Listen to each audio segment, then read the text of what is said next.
The Big 12 is going to expand, and by most accounts, BYU is going to get an invite for that expansion and will be a member of the Big 12 by the end of this week. And as we've talked about on this show ad nauseum, it is really important that BYU not just lurch at that first P5 opportunity that they get. Because by all accounts, BYU is the most in-demand brand when it comes to conference expansion. If you believe the names that are out there, the Central Floridas, Cincinnati, Houston, and BYU as those four, Jake, does that satisfy your criteria for BYU to join the Big 12? I mean, of course, there's always options that would make it a more attractive solution for BYU, but I think, when you look at where it could potentially take BYU in terms of the college football playoff and thus, bringing more revenue into the program, I think for what they want now, I think that would get it done. I mean, again, I think we have to understand that, BYU is always going to be able to say, well, we want to wait for something better. Well, we want to wait for, this, or we want to wait for that. Or on the other side of it, if you're BYU, you're like, all right, this is one of the first best opportunities that we've received, and we don't know what that next opportunity is going to look like. So it really, to me, is a philosophical question that BYU just simply has to make a choice on. For me, I think it is good enough. I think, is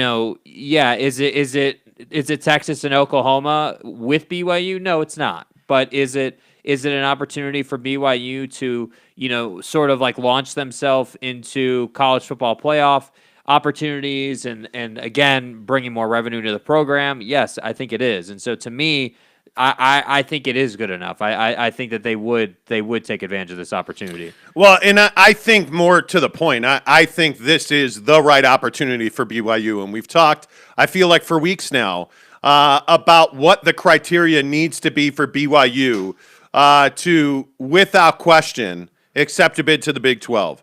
And I think Houston was always part of that equation. And the news, last week that Houston was out, I think really was concerning to BYU fans because you need a new frontier, if you will. You need the Houston market to make it a viable conference. And I think the Big 12 knows that. We've talked about that for the last month, that without Houston, Big 12 expansion does not make a whole lot of sense. And I think now that you know it allegedly, Houston is joining the Big 12 with BYU, I think that this makes all the sense in the world because now BYU is going to get a greater footprint and more reach into the state of Texas. And we saw what happened when they played in Austin, knocked off Texas. You saw what that did for recruiting. You saw the bump in talent that BYU got out of the Taysom jumping over Longhorns. That was a viral, visceral moment. You could feel the momentum there. This is that same thing. You need that reach into deep into Texas. I think Florida, it's always good to have reach into Florida because of the athletes. I think Central Florida is a throw-in. I think Cincinnati is overall a nice add. They don't, in my opinion, those two schools don't bring a whole lot of value to the Big 12. That's just my opinion. I know Cincinnati fans are, freaking out about things we've said on this show. It seems like forever ago now that we said Cincinnati's just not a sexy brand. They don't bring you a whole lot of money. They don't bring you a whole lot of TV audience. You're not getting a million and a half people every time Cincinnati's on ESPN. You're not getting 57,000 by some, accounts. Did you see Allegiant Stadium for BYU in Arizona? Wait, I thought wasn't it said Thursday that BYU fans don't travel? It was. It was said that BYU fans don't travel and that's overhyped and that's overrated. Allegiant Stadium in Las Vegas on Saturday night was absolutely blue. It was impressive. It was everything that you wanted. I don't think you're getting that from Central Florida. I don't think you're getting that from Cincinnati. I don't think you're getting that from Houston. No. That's why I say, and I've said before, and I know Ute fan and every other fan in the world freaked out when I said it, BYU is the crown jewel of Big 12 expansion. You can like that, you can hate that, but it is not almost in question. I believe it's a fact. Without BYU, it makes no sense for the Big 12 to expand because you don't have leverage. You're not making more money. You're not growing your audience. You're not growing your fan base. Yep. Without BYU, you're not growing your presence on ESPN. You're not getting the reach that you need to get to make Big 12 expansion worth it. And if you haven't heard the details, it looks like in 2 years, the Big 12 will have 14 teams. And then once Oklahoma and Texas leave, you'll be back to 12. And it makes all the sense in the world. And the 4 teams are, again, BYU, Cincinnati, Central Florida, and Houston, that allegedly will be announced by the end of the week, according to Sports Illustrated. These are incredible times to be a college football fan. I think this is the right move at the right time for BYU. And again, this is why I say momentum is a real thing. It is an important beast. And when you look at the momentum that BYU has, Zach Wilson going number 2 to the Jets. You look at the season that BYU was able to put together. You look at all the scheduling and all the big wins, the Hail Mary at Nebraska. The moments, the plays, the wins, Taysom jumping over Texas. Yeah. I mean, all of these huge moments that were not supposed to happen. You look at the 9 straight losses to Utah, Little Brother, TDS, all of this stuff has now been worth it. It has led you up to this moment in time where you now become arguably more relevant than your big brother to the north. And this is a plight that Utah is going to have to deal with head on because the Pac-12 is irrelevant. And I think that when you look at UCLA's win over LSU, it was absolutely critical. Because if UCLA gets rolled by LSU at the Rose Bowl, I think it's lights out for the Pac-12. Yeah. Respect would have been lost. I just didn't see a path forward at that point. And somehow, some way, Chip Kelly, of all people in the Pac-12, pulled out what could be the biggest win of the year for that conference because people will remember that win in late October and early November when you're trying to make a decision because UCLA is going to falter at some point. But if they're a one-loss team with a win over LSU, boy, that's awfully nice for the Pac-12, right? It has a nice sound to it. Well, and they need that because I think with the Big 12 expanding, and I know that this is an unpopular opinion, but with the Pac-12 missing out on an opportunity to expand, and that absolutely includes BYU, missing out on that opportunity, missing out on that brand, not having, like we tried like hell the other day to figure out how to watch the Utah game online or on TV because we're DirecTV subscribers, so we don't have Pac-12 network. Fubo TV, not accessible. Sling TV, not accessible. There's no way to watch a lot of Pac-12 football games. And that's a big, big story. Because I'm telling you, west of the Wasatch Front, I don't know that, or east of the Wasatch Front, I don't know that there's many people who care to watch Pac-12 football.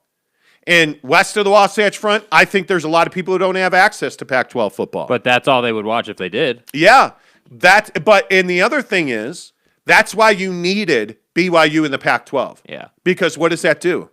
ESPN. That puts a game a week on ESPN. It puts a game a week in the ESPN app. The ESPN deal, it's not like it's worth $100 million a year, but my goodness, it might as well be with how much leverage it has. I mean, we've literally been sitting here for 15 minutes now talking about how ESPN and that exposure and all the value BYU brings. Like, I just think that the Pac-12 it's such a mediocre conference. I love the nameplates. I love the brands in the conference. It is my favorite conference from that perspective, the brands and the different names that you get, but I just wish it was run better. I mean, there's no excuse to not, like, we should be able to, at least on YouTube, be able to pull something up, like at a minimum, but you can't even do that. And to me, I was just like, dude, like I was so ready. You know how last week on Twitter, like everyone was like, this is the week. Utah's finally playing again. We're doing a lot of big things at the game. Like it's sold out. Like there was so much hype around it, only to find out, yeah, you can't watch it. That's right. it just is incredibly disappointing. And I don't know if you're the Pac-12. I just don't know what you're doing or what good you think comes from not having a streaming deal. I don't quite understand that. Well, and again, I think the Big 12 is just with this expansion by adding these four. You're never going to recover from Texas and Oklahoma leaving. No. You're never going to. There's only so many of those brands. And let's be honest, you're never going to be the SEC because nobody is. But with those four brands, you can now compete recruiting against the ACC, recruiting against, the Pac-12, frankly. You're not going to out-recruit the Big Ten just because of their TV deal and because of their access to big nameplate bowls, right? You know that if you win in the Big Ten, if you're Ohio State, let's say that if you're in the Big 12 and you are competing, if you're Oklahoma State, are you ever going to be able to out-recruit Ohio State in Pennsylvania? No. You're not. That's never going to happen. So that means you have to go fishing in a pond where you can catch big fish. And that means Texas, Florida, the Southeast. Now, are you ever going to get 5-star recruits to go to forget Alabama, to come to Oklahoma State, to come to Houston or Central Florida? You're not. But now isn't Central Florida more able to compete in the state of Florida with Florida State, with Miami? Because Miami's pulling recruits right now. Yeah. But isn't Central Florida now like, hey, man, we're in the Big 12. We have access to the college football playoff? Yeah, they are. They're able to recruit at a higher level there. And if you are Houston, aren't you able to compete, with Texas Tech? Aren't you able to compete, up into Oklahoma? Because there are kids who want to stay home. You know what? Isn't it, aren't you able to stay home in Houston, play in the Big 12? Like, there's reasons for Houstonians to be excited about the Big 12. And I'm telling you now, if you're a Pac-12 fan, if you're a fan of USC, UCLA, Oregon, what a terrible loss by Washington. My God, if Sam Heward's not the starting quarterback in week 2, I don't know what you do. I mean, that was an embarrassing performance for Jimmy Lake and the Huskies. Like, I don't even know what you say about that. But if you are Arizona State, how relevant is Arizona State? Let's say Arizona State's the real deal and they're able to leave all this nonsense with the recruiting violations and suspended coaches. And let's say they're able to leave all of that behind. They lose one game. How relevant is Arizona State? Not more relevant than other teams in the country. That's for sure. And that's my point. Like, it doesn't. I mean, if you're going to come out of the Pac-12, you got to be undefeated. It's that simple. It's literally that simple. Like the Pac-12 is. It's a very simple path. And again, look no further than the 2019 Utah team. That team was going to the Pac-12 championship game and they lose. And so what happens? They don't go to the college football playoff, and the Pac-12 is unrepresented because of that. So the path is very clear. I feel like it's not rocket science. You got to be undefeated and you got to, win the conference, obviously. And that should really write your ticket to the college football playoff. But I just think that, if you're Arizona State or UCLA and you're a one-loss team, you're not in. You're not. A one-loss UCLA team is not getting in over a one-loss LSU team or Georgia or whatever, like any of those teams. You're not getting in over those teams, in my opinion. You're just not. And with Clemson being not nearly as good as they were, in my opinion. How about that loss? I just think that you're talking about a college football playoff that is going to be 3 SEC teams and one other team, and that one other team is going to be determined by who doesn't lose. That's it. That's literally it. I think when I look at what happened in the Pac-12 this weekend, I look at where Utah is as a program. I think the question that you're going to have to answer now, if we truly get an invite for BYU and they accept, and that happens before the game on Saturday night in Provo, here's a question you have to ask. Is BYU in a better position now today to win a national championship than Utah is? And I know that is a shocking, you're just playing the Holy War. This is trash. But ask yourself that question. Because as down as the Pac-12 is, can you sit here and tell me that Utah, with the way UCLA is playing, with what we've seen from Arizona State, can you really sit here and tell me that Utah's going to run the table, play for a Rose Bowl, and play in the college football playoff? I don't think you can. But if you're BYU and the 2023 season rolls around, you're going to be recruiting up. Your young talent now is going to be ready to compete in the Big 12. Are you telling me that in the first 5 years of membership in that conference that you're not going to play for a conference championship? I think you absolutely will, but I have a hard time. And this is something else that I think a lot of Big 12 fans on our YouTube channel have really been unhappy that we've been talking about. Yeah. There is no reason today, if BYU was in the Big 12, that they would not be competing. Well, I just don't know why you would join the Big 12 if you don't expect to win the conference. I mean, what is the... I think that there is a belief that BYU just, they've got all these 37-year-old return missionaries and, they're nice guys, Yeah, but we're talking about real football here. I mean, if that's legitimately what people think, you're going to be... That's what they're saying. I mean, read the comments on our Big 12 videos. Bro, I mean, if people do you guys watch games? If there are comments like that, and clearly there are, those folks in particular are going to be in for a rude awakening. I'm just telling you now. Well, with the auto bid process in the college football playoff. Yeah. That's what I'm saying. If you're in the Pac-12, the Big 12, go and win the conference. It's that simple, dude. Win the conference. The path to a national championship becomes much clearer by being a P5 member. Yeah. Now, for BYU, you have to go undefeated as an independent. That's it. You have to schedule way up, and you have to go in undefeated. Yeah. And they haven't been able to turn that trick in a decade. And so I think you're looking at a situation where now that you know who these four teams are, that you're going to be part of joining the Big 12, I mean, you're in a really good position because, again, with all due respect, and I know that, Oklahoma State fans were all pissed off I said this. I think if you put Oklahoma State and BYU on the same field today, that is a very close game. And I think BYU will have the ball in their hands with a chance to win that game. Yeah. And I think you've seen that with just about every team in the Big 12 they've played. Nobody thought BYU could go to Austin and beat Texas, and they did. And it's Tennessee. because nobody I mean, if you think about SEC, ACC, Big Ten, and they got pushed around by Wisconsin. There's no doubt about that. They got pushed around by Notre Dame. There is no doubt about that.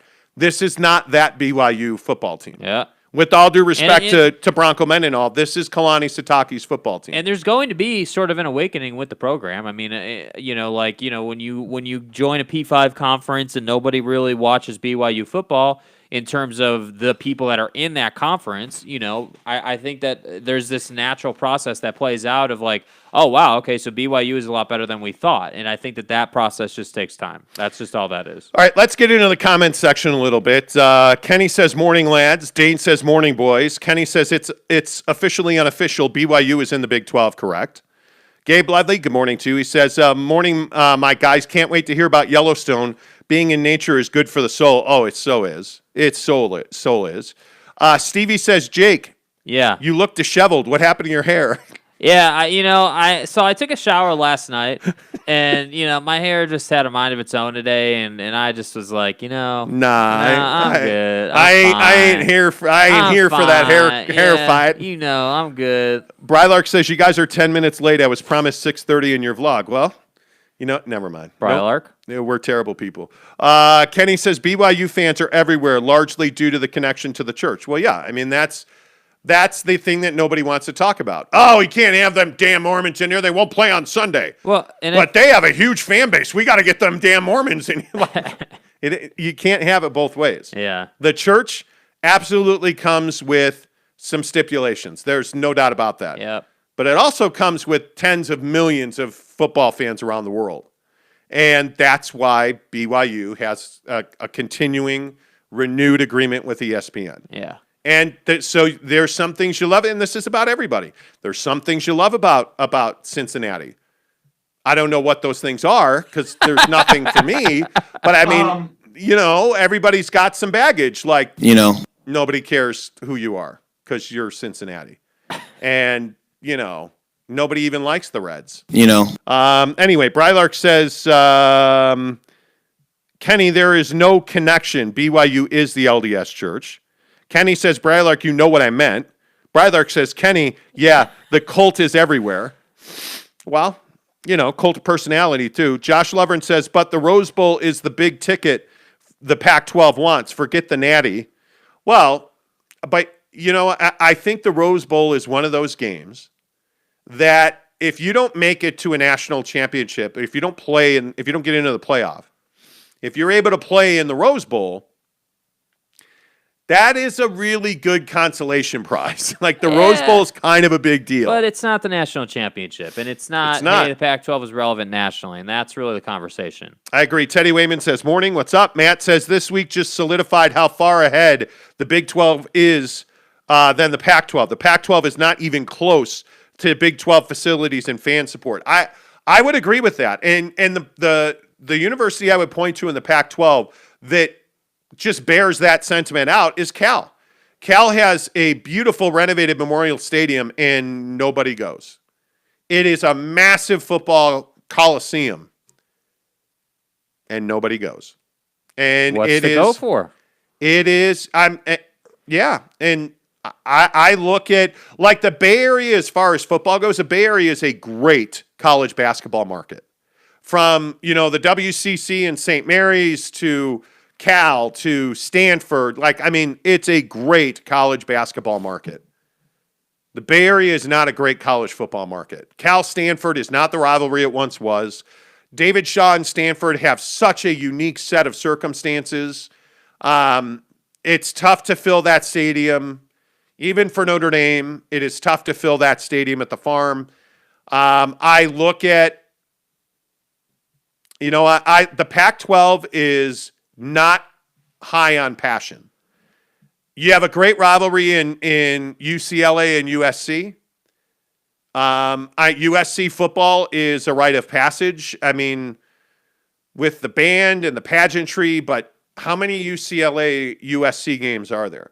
Yeah. Because is Washington State really a game? Is Oregon State really a game? No. Are there many home field advantages better than Autzen? There's not. But here's the problem. Nobody cares because you don't win enough. Your fans are not passionate. I look at Utah. Nobody knows that Rice-Eccles is an unbelievable home field advantage. What I think is arguably the best in college football. Yeah, it's epic.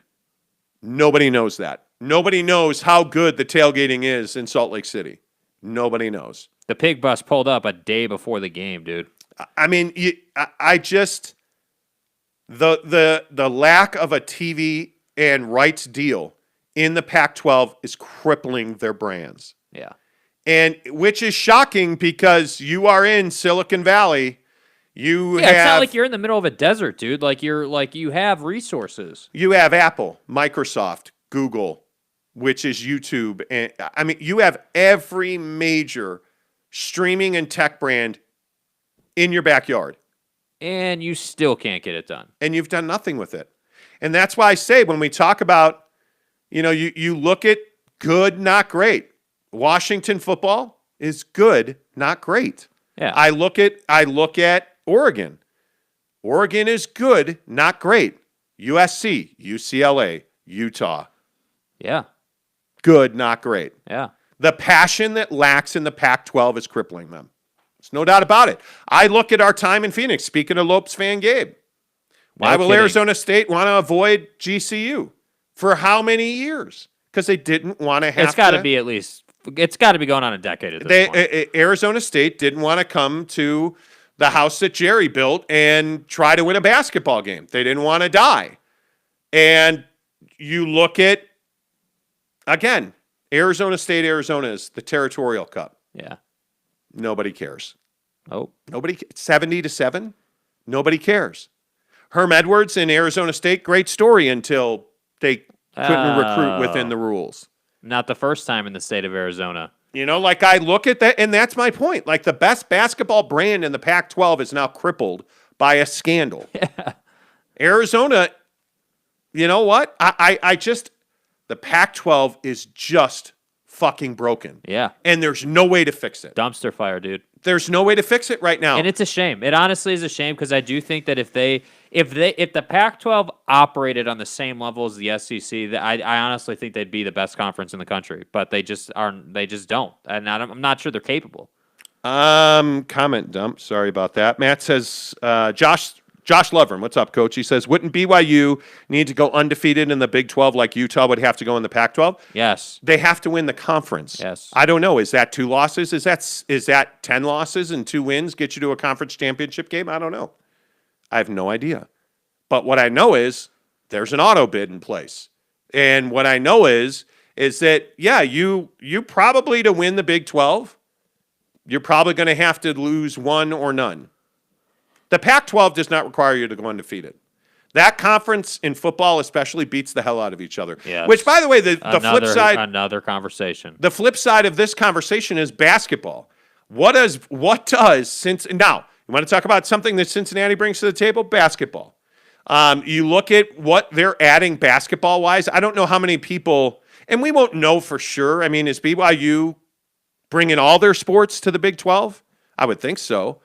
If you look at the basketball powerhouse that the Big 12 now becomes, man, think about There's a lot there. Just adding BYU and Cincinnati for basketball is unbelievable, right? And think about the loss of BYU to the WCC.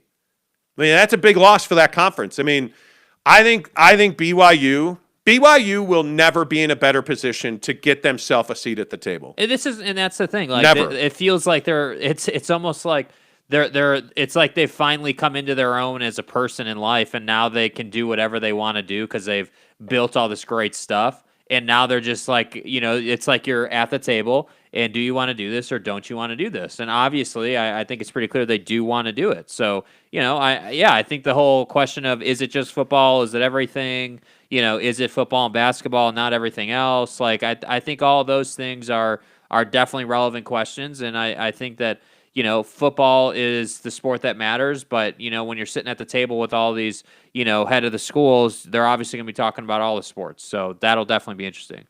Yeah, and I just think you're leaving the Pac-12 with its decision publicly saying they're not going to expand. That's on them, dude. I just think that. What was the thought process there? Like, it's bad business. It's been bad. And this, you know what's funny? This kind of alludes to why Larry Scott had his job for so long. Like, we're now seeing how just incompetent the Pac-12 really is. Yeah, and I think when you look at the presidents and you look at the people that are really running the Pac-12, I mean, there is a lack of understanding of what it takes to win at a high level. Yeah. And you can call yourself the Conference of Champions. That's all well and good. Nobody cares that you won another water polo national championship. Nobody cares. and I'm trying to be respectful. Nobody even knows that the Pac-12 has a great heritage of baseball. Nobody knows that, and nobody cares. This is a football and basketball town, and it's always going to be that way. And if you want to win, you better win in football and basketball. And I'm telling you, you look at Baylor. Look what Baylor did in basketball last year. Yeah.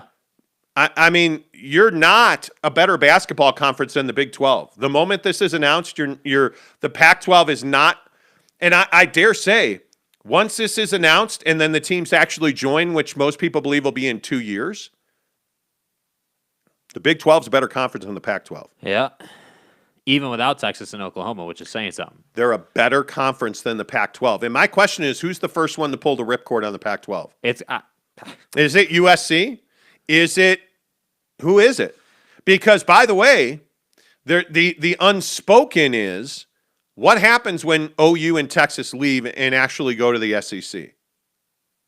My guess is before that ever happens, and this is just a guess, my guess is that the Big 12 will raid the Pac-12. Because once you start actually diagnosing this, once these teams are announced, and you add these 4 new clubs to the Big 12, people all of a sudden are going to start doing some math. And they're like, wait a minute, Baylor and BYU and Oklahoma State and Cincinnati, and we have all of the, now wait a minute, wait a minute. Are you saying that the SEC doesn't own Texas? Because the Big 12 is going to have multiple institutions there? And wait a minute, are you saying, you start doing the math and you're like, well, The Big 12, what if the Big 12 added Utah and Colorado? And all of a sudden, now they own the Rockies, and they own Texas. And, because they're going to have Colorado, Utah, and BYU in the Rockies. They're going to have Texas Tech and Baylor and Houston. Okay. And now you're going to have some reach into Florida to recruit. And now you're going to have some reach into the Midwest with Cincinnati.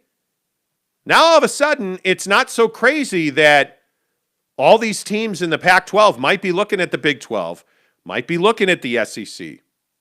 And there's nothing the Pac-12 has to say against that. That's the thing. No, and this is why we talked about this, and this is how this conversation, everybody said that I was crazy and there's no super conference coming.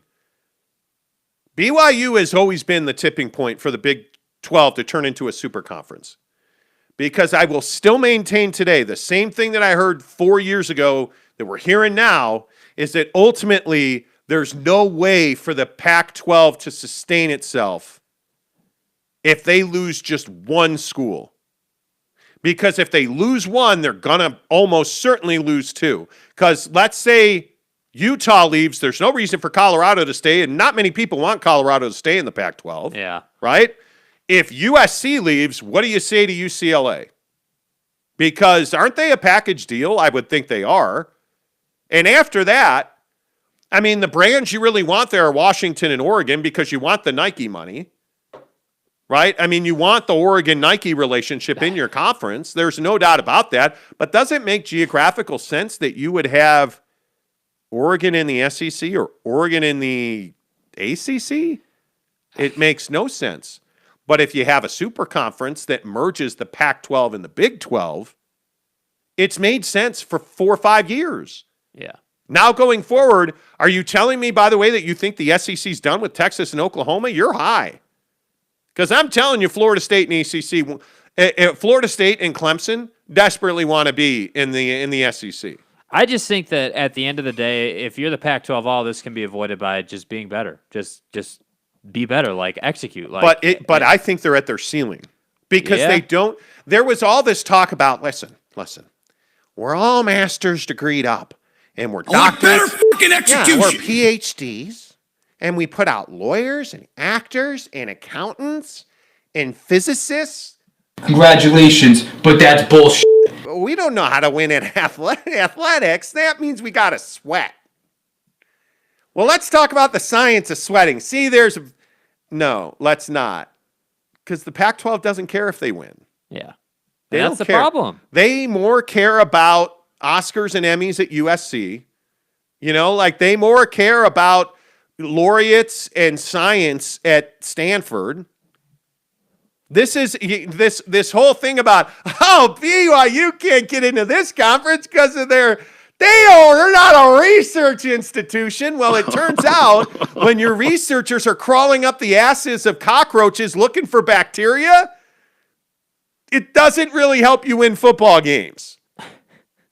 And all of a sudden, now you care about football and basketball. Yeah, I like football. I like football season and all the things that go with it. Yeah, so does the Big 12, and they're coming for you. I'm telling you right now. It's cool that you're a research institution and we can grow mold in the orifices of mountain lions. Okay. But you're not going to be in existence. The Pac-12 is going to die a very slow death, and not many people are going to remember it fondly when there's a super conference. So anyway, I could keep going. Oh, okay. All right. By the way, we've passed 1,800 subscribers on this channel, and a lot of people are like, hey, you guys don't talk about that Traeger smoker giveaway. We're still giving it away, man. Why don't you just give it to me? Well, we'd like to give it to you and all of your friends. Have them subscribe to this channel. We are giving away a Traeger Ironwood 650 smoker when we get to 2,500 subscribers. You're going to get some pellets. You're going to get all the accoutrements. You're going to get a nice little cover. The cover's critical. Trust me. It does. By the way, it does come with a power cord. I just want to clarify. Okay. It does come with a power cord. You're going to need an extension cord. But the point is, we are going to give that bad boy away. All you have to do is subscribe, take a photo that you're subscribed, and then tag us on social media. Both of us He is SLC Supercars. Right. I am the Monty Show, Monty, the Monty Show. It's a package deal like USC and UCLA. Yeah, you get my package. Packages. You can do that on Twitter, Instagram, or TikTok, which I love. I love TikTok. I've gotten into it. There you go. I have. So, yeah, let's do this thing. We just passed 1,800 subscribers, meteorically rising through the ranks. Yes. We appreciate you being here. Who needs it more, BYU or Utah? Boy. Oh, it's a simple answer. I mean, BYU needs it more for sure. I mean, they need the P5 ranking. They need that. There's no question about that. But No. Who needs the game more this weekend? Oh, well, It's Utah. well, yeah. I mean, I don't know, dude. I think that's yes. Utah Really? needs it more. Yeah, because I think that BYU has a lot on the line. They're talking about going to another conference. They're talking about doing all this stuff. How great would it be for BYU to win the Holy War and be like, yeah, here's the bird, Utah. We're gonna go to the Big 12 and we're gonna get to the college football playoff before you do. Like, how great would that be for BYU? I mean, I think the ultimate irony is going to be that they will likely, if you believe sources, reporting says that the Big 12 is going to make this announcement Friday. And if that's the case, I think the Holy War gets turned up a notch. If it wasn't turned up enough already. And listen, it's on ESPN Saturday night at 8 o'clock Mountain. If you've never watched a BYU-Utah game, A, you're missing out. B, you got to watch it Saturday night. I am going to have a mountain of wings on the smoker. Saturday, probably 6 o'clock. I'm going to load up the smoker with a whole pile of wings. I mean, an ass load. I'm going to have like 20 of them. No, you're not. What? You always say that. Oh, I'll knock them down. Like all 3 wings and the flats only, please. So I'm going to do a bunch of wings. And then Saturday night, it's going to be BYU and Utah. And Having fun is the name of the game. It's going to be amazing. And I'm stoked for it. And I think Utah needs this game far more than BYU does. A, to be able to say, well, we beat you for a decade straight, 10 straight years. That's the hammer. Because I'm telling you now, your 9 straight wins mean absolutely nothing if you lose, and that's after BYU gets into the Big 12. Now, here comes you're irrelevant anyways. We just beat you, and we're in the Big 12, and we're going to win a national championship before you. If you guys ever want to kick it, we'll float. Yeah, I mean, you're welcome to hang out with us and stuff. And I mean, if you want to transfer, just get in the portal. You can come down and wear the Y. Portal. Just hop on the portal, man. This is why you hop on the portal. This is why, like, BYU. Yeah, see what he did there? It's just the why, but then it all fits together. Yeah, commingling and stuff. Right. The point is, Utah needs this game desperately. And if Friday BYU is a member of the Big 12, my God, it now becomes a must-win for Utah. It became personal with me. Woo! The ultimate trump card. How to erase 9 years of death and destruction by Utah in this rivalry? Well, that'd be to beat them after getting a Big 12 invite. Would. And the question is, does BYU wait 2 years to join the conference, or they join immediately? Because they don't have to pay an exit fee or worry about grant of rights. Independent. They're free to do whatever the hell they want. Yep. Do they join immediately as a football school? Could be. Could be. And then you already have a seat at the table. Like Saturday morning, they're like, oh, hey, it's a Big 12. We whittled that chair out of a log, and it's at the table now. Come have a seat. The funeral potatoes are hot, right? That would be amazing. Yes. That would be amazing. Yes. Utah needs this win more. But who was more impressive at quarterback? Charlie Brewer. First of all, Yeah. what'd you think of Jaron Hall? I thought it was good after the first quarter. I thought the first quarter was kind of okay. We're going to drag our feet. We're going to be slow starters. We're going to try and figure this thing out. We're going to run the football a lot. But then the second quarter rolled around. He made that throw to the far sideline. He did. And I thought he started to wake up a little bit. And I thought once he started making some throws, you started to see that arm talent come out. I thought the wheel route up the sideline, I thought that was a nice little play that they ran. And I think it ultimately displayed his athleticism. At the end of the day, this guy, Jaren Hall is someone who is very athletic, has a strong arm, and is very capable. Now the question is going to be, are his receivers healthy? Can Algier continue to be the beast that he is? And if so, you're going to be in great shape. Now, that said, I think, what you were about to ask me is who looked better. I think Charlie Brewer looked incredibly good. I thought the throws he made were really solid. The ball was in the right place at the right time. I just felt like with Utah,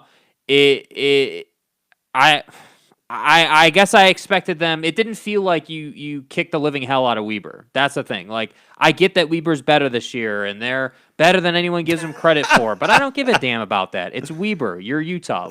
Handle it, So that would be my only complaint for Utah.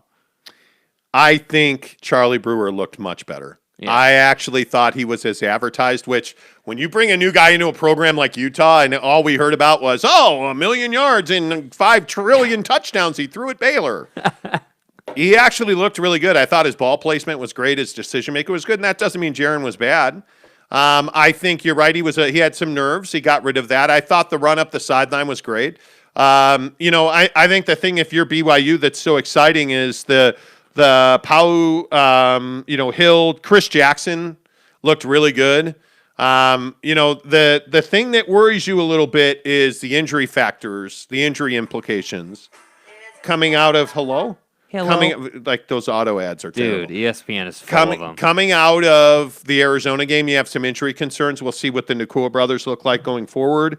But I think what you got in the running game to average 4.7 yards against Arizona, who's got a pretty stout defensive line, I think is really good. The thing that worries me about BYU is that they tend to be a little soft in defense. I thought that their secondary issues were, when you replace that much talent on defense, I think you're always going to struggle a little bit, but it is concerning to me that they just play, they don't play prevent. It's just that they do everything they could do not to give up big plays, and they're happy to give up 16 yards instead of 36 yards. They play soft, there's no doubt. They play a little soft at the back of this defense, and I would rather them be a little more stout. But you know what? I look at some of the numbers, and I thought Peely played well. The Wilgar played well. I look at the fact that you got to the quarterback as much as you did against Arizona. But then again, I flip that coin around and I say to myself, neither one of these offensive lines looked all that good. Utah's got offensive line issues. There's no question about that. Yes. I think BYU's offensive line, not much better. Not much better. You give up 8 tackles for loss. Think about it. Arizona played in your backfield. Think about it, though. Jaren is much more athletic than Charlie is. And I think that this has been a conversation since before the season started, and we were in these fake quarterback battles, as I like to call it, because I don't believe there was ever a quarterback battle. I think it was Jaren's job the whole time.